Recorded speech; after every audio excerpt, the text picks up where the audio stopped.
Lilia Bhatia gas agency ખાતે આમ આદમી પાર્ટીના મહામંત્રી શ્રી રાજુભાઈ ગરણિયા ગેસ સિલિન્ડર લેવા ગયા હતા।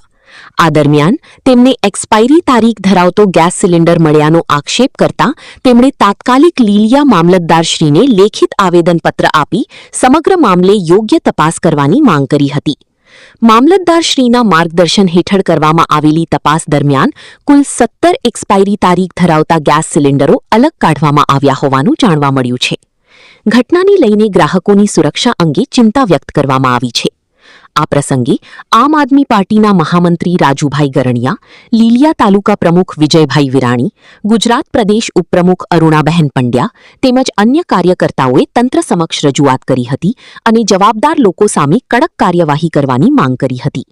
તેમણે જણાવ્યું હતું કે ગ્રાહકોના જીવન સાથે કોઈપણ પ્રકારની બેદરકારી સહન કરવામાં નહીં આવે અને આવી ઘટનાઓ ફરી ન બને તે માટે નિયમિત તપાસ હાથ ધરવી જરૂરી છે। ઘટનાની ગંભીરતાને ધ્યાનમાં રાખીને લીલિયા તંત્ર દ્વારા આગળની કાયદેસરની કાર્યવાહી હાથ ધરવામાં આવી હોવાનું જાણવા મળ્યું છે। રિપોર્ટર અનિલ વાડા, લીલિયા મોટા।